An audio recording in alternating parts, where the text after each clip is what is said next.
네, 오늘 시편 51편은 시편 제목이 붙여져 있듯이 다윗이 지은 시입니다.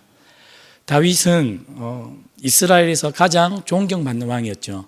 그래서 열왕기를 보면 이스라엘 백성들이 바벨론 포로 이후에 가장 돌아가고 싶었던 시절, 그때가 언제냐면 바로 다윗왕 시절입니다. 그래서 구약에서 다윗왕, 그 다윗왕 시절은 하나님께서 주신 그 샬롬이 이스라엘 온 정역에 머물렀고, 다윗이 하나님의 마음에 합한 사람이다. 그래서 하나님께서 다윗을 참 사랑한다는 것을 백성들이 알고 있었습니다. 그래서 백성들은 다윗 왕을 참으로 존경하고 사랑했습니다. 그래서 신약 성경에도 다윗의 자손 예수, 그렇게 마태복음의 족보가 시작됩니다. 그런데 오늘 그 존경받는 다윗이 쓴 이 시 부제에 보면 다윗이 바세바와 동침한 후 선지자 나단이 그에게 왔을 때라는 부제가 붙어 있습니다.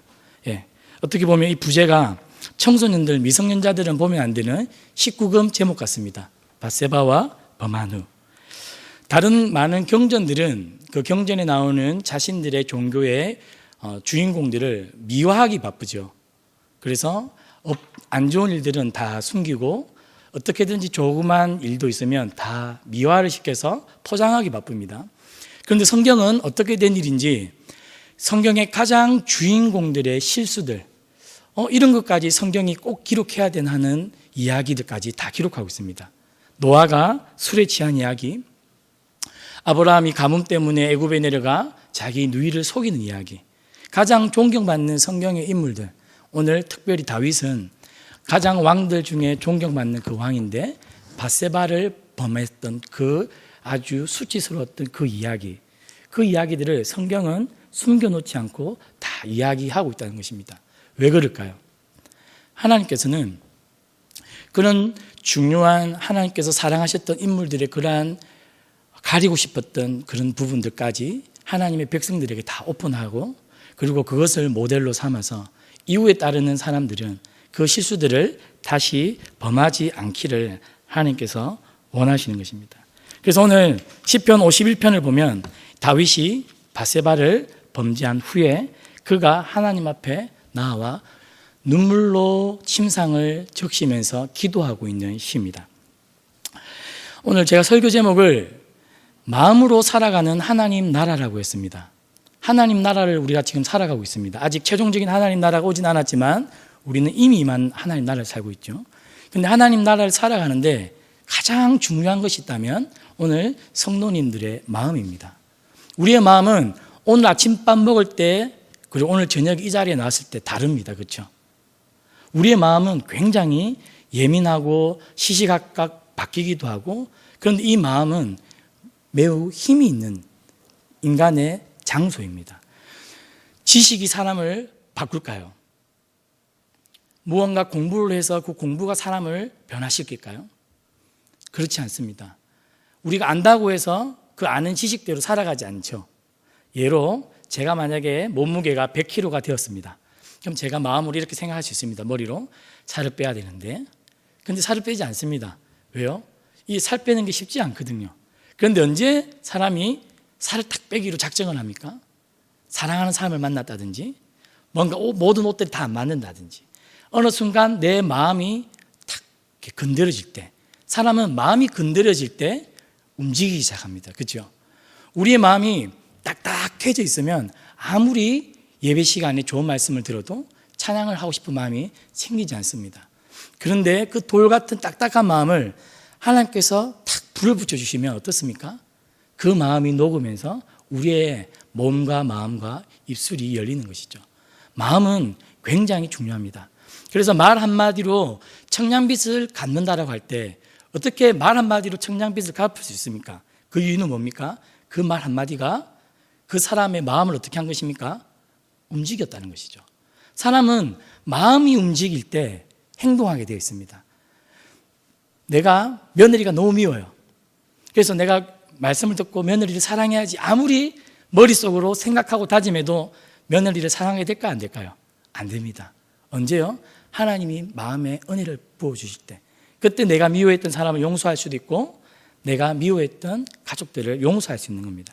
사람은 마음이 건드려지고 마음이 움직일 때 행동하게 되어 있다는 것입니다. 1980년대부터 2000년대 초반까지 기독교 세계관 운동이라는 것들이 기독교 지성그룹 안에 있었습니다. 한번 들어보셨습니까? 기독교 세계관. 기독교 세계관은 것은 무엇이냐면 하나님 나라가 이 땅에 왔는데 하나님 나라가 전혀 세상 속에 영향을 미치지 않는 겁니다. 그래서 기독교인들의 세계관이 바뀌면 이 땅 속에 들어가서 세상을 바꿀 수 있다라고 생각을 했던 것이죠. 그래서 1980년대에 기독교 복음주의 그룹 안에서 공부를 잘하는 대학원생들 위주로 이 기독교 세계관 운동을 시작했습니다. 그래서 20년이 흘렀죠. 그런데 기독교 세계관을 공부한다고 해서 사람이 변했을까요? 2000년대 후반에 와서 이 기독교 세계관 운동을 평가하는 날이 있었습니다. 사람은 그렇게 해서 바뀌지 않더라는 것이 하나의 피드백이었습니다.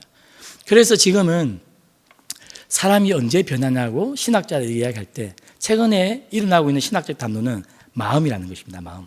그래서 달라스 윌라드라고 하는 유명한 신학자는 마음은 지성과 의지가 결합되어져서 의지를 만들어내는 곳, 우리 인간에 있어서 가장 중요한 장소가 바로 어디다? 마음이다라고 합니다. 그래서 신약 성경에 보면 예수님께서 우리에게 이렇게 말씀합니다. 너희가 두 마음을 품지 말라고 합니다. 그리고 팔복에 보면 마음이 청결한 자는 하나님을 볼 것이다. 그리고 예수님께서 무슨 말씀하십니까? 너희가 마음으로 간음을 하면 이미 간음했다라고 이야기합니다. 예수님은 모든 가르침 속에 우리의 겉모습, 우리의 행위에 초점을 맞추신 것이 아니라 보이지 않는 은밀에 숨겨져 있는, 그렇지만 숨겨져 있지만 우리의 삶을 변화시키고 우리의 의지를 발휘시키는 그 마음에 대해서 예수님은 자주 말씀하셨습니다. 하나님도 이렇게 말씀하셨죠. 너희가 마음과 뜻을 다해 나를 사랑하라고 하셨습니다. 그래서 하나님은, 예수님은 우리의 중심, 마음을 굉장히 중요하게 여기신다는 것입니다. 그런데 오늘 우리가 읽은 시편 51편 1절에서 5절에 보면 오늘 마음이 무너진 다윗의 기도가 등장합니다. 다윗의 별명이 무엇이었습니까? 하나님 마음에 합한 사람이었죠. 하나님 마음에 합했던 그 다윗이 오늘 다윗의 마음이 어땠다고요? 왕창 무너진 상태입니다. 왜요? 오늘 1절에 보니까 내 죄악을 지워주소서, 2절에 보니까 나의 죄악을 맑게 씻으시며, 3절에도 내 죄가를, 4절에 주께만 범죄하여, 5절에도 내가 죄악 중에서.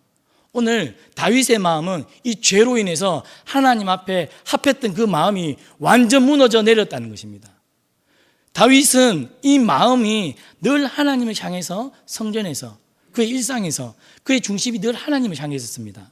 그래서 하나님은 그를 뽑을 때에 외모를 보지 않고 중심을 보았다 그랬죠. 그 아들들을 뽑을 때 아주 외모가 좋았던 엘리압도 하나님께서 그냥 지나쳤죠. 누구요? 중심이 하나님 앞에 올바랐던 그 다윗을 하나님이 택했는데, 오늘 그 다윗의 마음이 이 밧세바를 범죄한 이후에 와장창 무너졌다는 것입니다. 다윗이 사실은 처음에 이 밧세바를 범하고 싶은 마음이 없었습니다. 의도적이지 않은 것이라는 거죠. 1차적으로는 그가 1절에서 5장에 등장하는 그 죄악은 매우 우발적으로 생긴 죄악이었습니다. 문제는 무엇입니까? 우발적으로 밧세바를 범했는데 2차적으로는 계획적인 죄를 짓죠. 왜요? 의도치 않은 임신이 된 것입니다. 그래서 우리아 장군을 불렀습니다. 그래서 그의 아내와 동침하려고 기획을 했지만 충신스러운 우리아 장군이 그렇게 따르지 않았죠. 그래서 우리아는 다시 전장으로 나갑니다. 그리고 나서 3차적인 죄는 무엇입니까? 다윗이 매우 계획적인 죄를 넘어 악질적인 죄를 짓습니다. 자신의 장군을 보내어서 우리아를 전장의 맨 선봉에 보내라고 합니다. 우발적이었던 그 사건이 아주 악질적인 죄로 번져가는 그 일련의 과정을 통해서 오늘 시편 51편을 쓰게 된 다윗의 마음은 어떻다고요? 와장창 무너지고 망가졌다는 것입니다. 오늘 그렇지만 다윗은 그 무너진 마음을 하나님 앞에 가져와서 오늘 시편으로 기도하고 있는 장면이죠. 죄를 고백하는 것이 쉬울까요? 어려울까요? 죄를 직면하고 내가 직면한 이 죄를 하나님 앞에 고백하는 것이 쉬울까요? 어려울까요? 쉽지 않습니다. 어렵습니다. 하나님께 내 죄를 고백한다는 것은 내가 결단한 것이죠. 하나님, 내가 이런 죄를 지었습니다라고 고백한다는 것은 내가 다시는 이런 죄를 하나님 짓지 않겠습니다라고 하나님께 내 의지를 알려드리는 거거든요. 그런데 우리가 만약에 미워하는 사람이 한 사람 있습니다. 근데 그 사람이 용서하기 싫어요. 그러면 그 마음을 가지고 하나님께 나오면 예배가 될까요? 안 될까요? 안 되죠. 그럼 우리는 하나님께서 뭐부터 하라고 합니까? 사과를 하고 내 앞에 나와서 내 죄를 자백하라고 합니다. 그런데 우리가 용서하고 싶은 마음이 없으면 사과도 안 할 뿐더러 하나님 앞에 나와 우리의 그 마음을 보여드릴까요? 안 보여드릴까요? 안 보여드리는 거죠. 숨겨놓습니다. 우리는 하나님 앞에 내가 지은 죄가 있는데 그 죄를 숨겨놓고 싶어 합니다. 왜요? 당장은 그 죄를 고백하고 싶지도 않고 그 죄를 다시 짓지 않고 싶은 마음이 없기 때문에 그렇습니다. 그래서 우리는 예배 자리에 나올 때 그런 죄들을 몰래 마음속에 숨겨놓는 것이죠. 오늘 다윗이 죄를 지었을 때 누가 찾아왔냐면 나단 선지자가 찾아왔습니다. 그런데 다윗 이후에 사울 왕이 있었고 그리고 누가 있었습니까? 솔로몬 왕이 있었죠. 하나님께서 사울 왕에게 누구를 보냈습니까? 사무엘을 보냈을 때 사울 왕이 들었습니까? 안 들었습니까? 안 들었습니다. 나중에 솔로몬이 나이가 들어서 이방 여인들을 곁에 두었을 때 하나님께서 선지자를 통해 그의 기도 가운데 그의 밤중에 솔로몬에게 경고하실 때 솔로몬이 들었을까요? 안 들었을까요? 안 들었습니다. 그런데 오늘 다윗 왕은 나단 선지자가 찾아왔을 때 하나님께 무릎을 꿇고 오늘 1절부터 5절까지 그렇게 눈물로 회개하는 것입니다. 사실은 죄를 고백하는 것이 매우 쉬운 일이 아니라는 것입니다. 그래서 죄를 고백하는 것은 사실은 굉장한 용기가 있는 사람입니다. 어떤 용기가 있는 사람입니까? 하나님 앞에 내가 지은 죄에 대해서 하나님 제가 책임을 지겠다는 것입니다. 책임을 질 뿐 아니라 하나님 다시는 제가 그 죄를 짓지 않겠습니다. 그렇게 고백하는 것이죠. 그래서 아리스토텔레스는 이렇게 말했습니다. 용기란 두려움이 없는 상태가 아니라 두려움을 직시하면서 활동할 수 있는 능력이 바로 용기라는 것입니다. 플라톤은 이렇게 말했습니다. 용기란 옳은 것을 두려워하는 마음에서 유발되는 것이다. 오늘 다윗이 대단한 것은 하나님께 용기를 가지고 나와서 자신의 지은 죄를 하나님 앞에 고백하고 있다는 것입니다. 다윗의 지은 죄는 매우 우리와 닮았음을 볼 수 있습니다. 우리가 언제 다윗처럼 이렇게 마음이 무너질까요? 하나님께서 우리의 마음을 늘 살피고 계시는데 우리의 마음이 무너질 때가 있고 우리의 마음이 매우 딱딱해질 때가 있습니다. 언제일까요? 첫 번째는 교만할 때입니다. 다윗 왕도 밧세바와 실수를 저질렀던 그 타이밍은 다윗 왕이 블레셋과 그 이웃 국가들을 다 쳐 부수고 그 이스라엘이 안녕을 누릴 때였습니다. 무언가 인생이 잘 될 때, 내 뜻대로 잘 될 때, 모든 사람들이 나를 인정해 줄 그때 우리의 마음이 교만해지죠. 마음이 교만해지는 순간 우리의 마음은 하나님 앞에서 무너지게 되어 있습니다. 교만한 마음으로는 하나님 앞에 절대 나아가서 은혜를 받을 수가 없습니다. 그래서 하나님께서 싫어하는 것이 몇 가지가 있는데 무엇입니까? 교만한 눈, 교만한 마음이라는 것입니다. 오늘 이 자리에 아무리 내가 은혜를 받고자 애를 써도 누구에게 은혜가 임하지 않을까요? 교만한 사람에게는 은혜가 절대 임할 수 없습니다. 그리고 언제 우리의 마음이 무너질까요?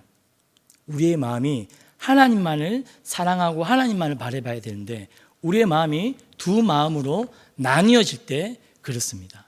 우리가 하나님보다 더 사랑하는 것들이 일상생활 하다 보면 눈에 들어옵니다. 돈이 될 수 있고 운동이 될 수 있고 여러 다른 것들이 될 수 있죠. 우리가 다른 것을 사랑할 때 우리의 마음이 두 마음으로 나뉘어질 때 그 마음으로는 절대 하나님 앞에 나아갈 수가 없다는 것입니다. 그래서 오늘 죄로 인해서 마음이 무너진 상태, 아무리 해도 하나님 앞에 나아갈 수 없는, 무언가 하나님과의 관계 속에 막힘이 있는 그 답답함 속에 오늘 다윗은 눈물로 하나님 앞에 나아가서 오늘 뭐라고 기도하고 있습니까? 6절입니다. 같이 6절을 한번 읽어보겠습니다. 시작. 보소서, 주께서는 중심이 진실함을 원하시오니 내게 지혜를 엄밀히 가르치시리이다. 예, 하나님께서 원하시는 것이 무엇입니까? 진실한 중심, 진실한 마음이라는 것입니다. 하나님은 우리가 다른 거 필요 없다라는 것입니다. 우리의 건강, 우리가 가진 것, 우리의 학벌, 우리의 모든 포장된 것 하나도 중요하지 않고 오늘 이 자리에 나오는 내 마음의 중심이 은혜 받기를 원하느냐, 오늘 이 저녁에 내가 성령이 충만해져서 돌아가기를 원하느냐, 하나님께서 그 중심을 보신다는 거죠. 그런데 그 중심이 하나도 없다면 오늘 우리는 다윗처럼 눈물로 오늘 기도해야 한다는 것입니다. 오늘 8절에 보면 내게 즐겁고 기쁜 소리를 들려주시사 주께서 꺾으신 뼈들로 즐거워하게 하소서. 무슨 말입니까? 마음이 무너진 사람들, 교만해서 두 마음 품어서 마음이 하나님 앞에 나아갈 수 없는 이 마음들은 하나님으로부터 기쁜 소리, 즐거운 소리를 듣는다 못 듣는다? 못 듣는 거예요. 다윗은 하나님의 그 언약궤가 성전으로 들어올 때 어땠던 사람입니까? 즐거워서 춤췄던 사람이죠. 그만큼 하나님을 사랑했던 사람, 하나님으로부터 듣는 그 음성을 기뻐했던 사람인데 죄로 인해 마음이 무너지니까 하나님으로부터 그 즐거운 기쁜 소리가 안 들리는 겁니다. 그래서 오늘 다윗이 기도하는 내용이 뭡니까? 그 기쁜 소리, 그것을 듣게 하여 주시옵소서. 그리고 뭐라 합니까? 꺾으신 뼈들. 마음이 무너진다는 것은 실제로는 우리의 뼈가 꺾이는 그 고통과 같다는 것이죠. 그런데 어찌 된 것인지 우리는 이상하게 마음에 굉장히 무딥니다. 마음이 무뎌서 오늘 내 마음이 어떻는지 잘 살피질 않습니다. 우리가 배가 고프면 삼시세끼는 참 잘 챙겨 먹습니다. 그런데 우리는 왠지 우리의 지금 마음의 중심이 하나님 보실 때 정직한지, 지금 내 마음이 얼마큼 교만해 있는지, 내가 내 마음이 지금 다른 것을 사랑하고 있는지, 내 마음이 지금 어리벙텅해서 어떻는지 우리의 마음을 잘 살피지 않는다는 것이죠. 그래서 다윗에게는 마음이 무너져 내린 것은 뼈가 꺾이는 아픔과도 같았던 것입니다. 그래서 오늘 다윗은 주께서 꺾으신 뼈들도 즐거워하게 하소서, 오늘 하나님께 자신의 마음의 회복을 위해서 오늘 이렇게 기도하고 있습니다. 성도님들은 언제 이 마음이 뜨거웠던 적이 있습니까?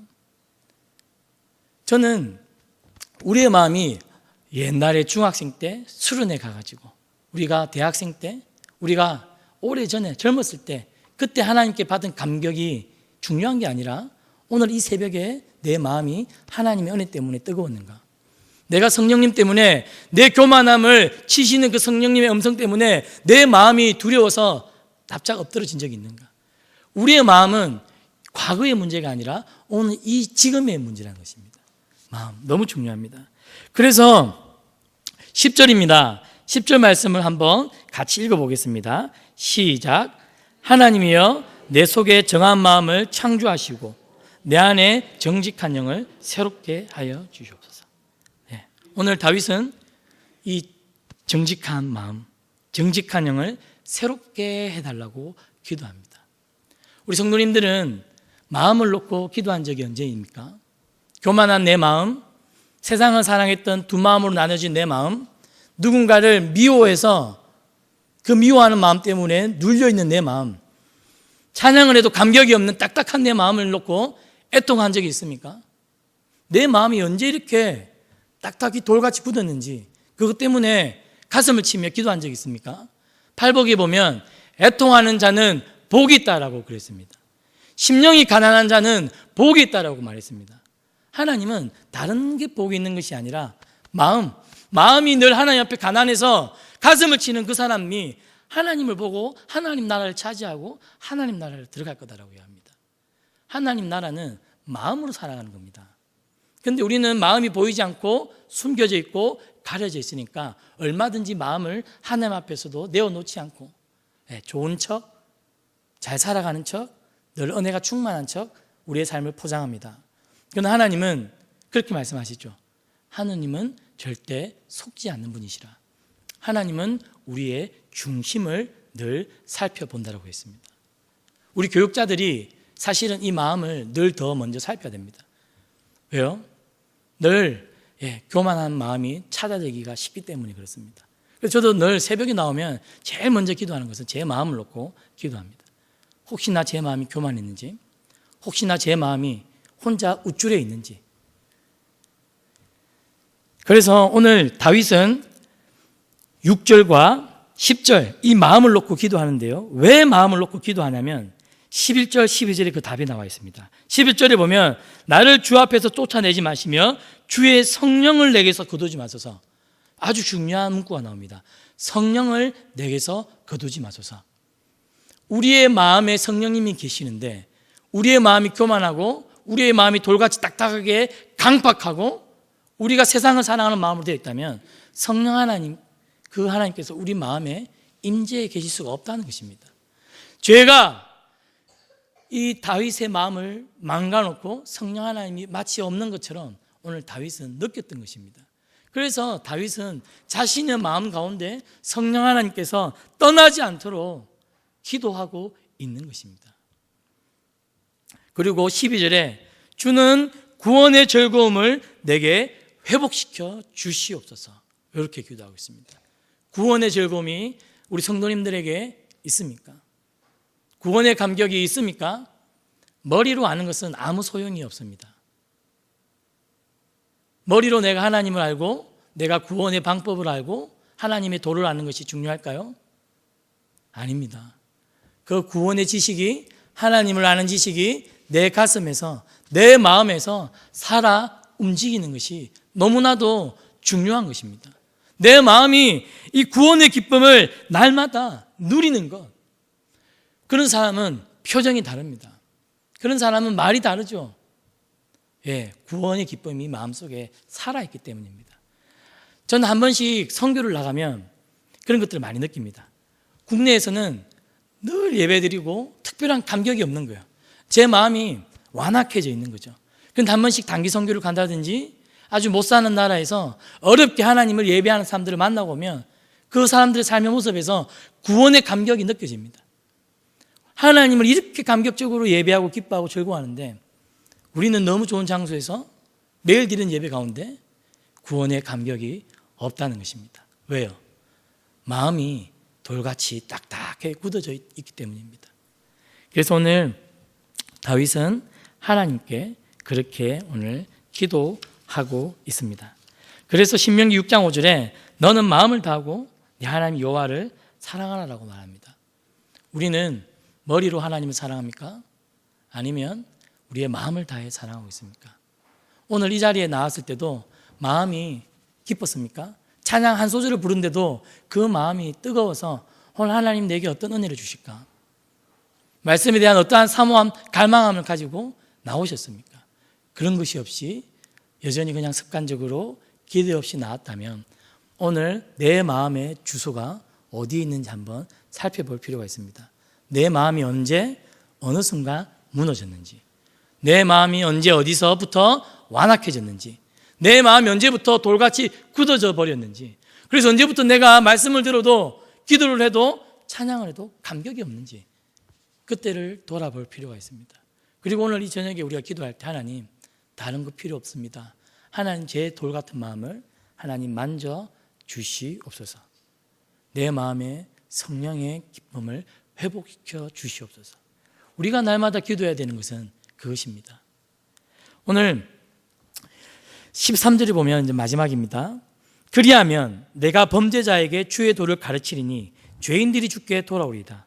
그리하면 하나님께서 내 마음을 회복시키시고 내 중심의 진실함을 회복시키시고 내 마음의 정직함을 회복시키셔서 그 마음 가운데 성령님이 오시고 그 마음 가운데 즐거움의 기쁨이, 구원의 기쁨이 회복되면 내가 무엇을 한다는 것입니까? 죄인들을 주께 돌아오도록 하겠습니다. 한 사람의 마음이 회복되면 그 한 사람의 회복된 마음을 통해 공동체가 회복된다는 것입니다. 다윗 한 사람의 마음이 회복될 때 하나님은 다윗을 통해서 이스라엘 온 민족의 마음을 회복시키시는 겁니다. 이스라엘의 마음이 회복되면 온 열방의 마음이 주께 돌아오는 것이죠. 우리 한 사람의 마음이 회복되는 이 순간 우리 온 순원들이 마음에 하나님께서 회복시킬 겁니다. 우리 서울시민교회가 마음의 회복이 일어나면 하나님 우리 서울시민교회를 통해 이 광진구를 변화시키겠죠. 한 사람의 회복은 공동체의 회복으로 이어진다는 것입니다. 다윗은 특별히 왕이었습니다. 그 왕이 공의를 행해야 하는데 오늘 불법을 행한 것이죠. 그러나 왕이 마음을 돌이키고 하나님 앞에 기도하고 그의 실수를 고백하고 마음의 회복을 기도할 때 그의 회복을 통해 하나님께서 이스라엘 공동체를 회복시킨다라고 오늘 말씀하십니다. 오늘 저는 나 한 사람의 회복을 통해 하나님께서 우리 순원들을 회복시키실 것이고 우리 순회의 회복을 통해 우리 교회가 회복될 것이라고 저는 믿습니다.